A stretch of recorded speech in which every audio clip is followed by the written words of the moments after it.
பீகார்லேருந்து வட மாநில தொழிலாளிகள் வந்து வேலை பார்த்துருக்காங்க தமிழ்நாட்டில். அப்படி வேலை பார்க்குற அந்த தொழிலாளிகள் வந்து சிப்காட் கம்பெனியில் வேலை பார்த்துருக்காங்க.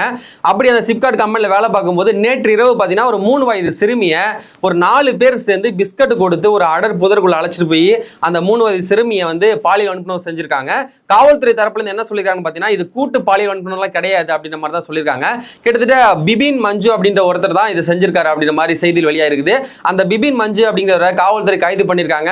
அங்கே இருக்கக்கூடிய பொதுமக்களும் பார்த்தீங்கன்னா சரமாரியாக தாக்குதலை மேற்கொண்டு கிட்டத்தட்ட போராட்டத்தையும் அவங்க நடத்தி முடிச்சிருந்தாங்க. அந்த போராட்டத்தின் போது இந்த மக்களை வந்து சாலை மறியலில் ஈடுபட்டதுனால காவல்துறை அவங்களை விரைந்து கைது பண்ணது நம்மளால பார்க்க முடியுது. கிட்டத்தட்ட இதே மாதிரி நிறைய சம்பவங்கள் நடந்து கொண்டே தான் இருக்குது. 3 வயது சிறுமியா இருக்கட்டும், 5 வயசு, 10 வயசு, 17 வயசு, இந்த மாதிரி இன்னைக்கு மட்டுமே எடுத்துக்கிட்டீங்கன்னா 5 போக்சோ ஆட் வந்து இன்னைக்கு ஆடா இருக்குங்க. ஒரு நாளைக்கு வந்து பாத்தீங்கன்னா கிட்டத்தட்ட வந்து 5, 6, 2, 3 இந்த ஒரு மாதத்துல மட்டும் பாத்தீங்கன்னா 60க்கு மேற்பட்ட குற்ற சம்பவம் நடந்திருக்கு. பெண்களுக்கு எதிராக மட்டும் இது சொல்றது. மற்ற கொலை திருட்டு இதெல்லாம் ஒரு பக்கம் இருந்தாலும் கற்பழிப்பு கேஸ் மட்டுமே இந்த மாதத்துல மட்டுமே 60க்கு மேற்பட்ட வழக்குகள் பதிவாயிருக்குது.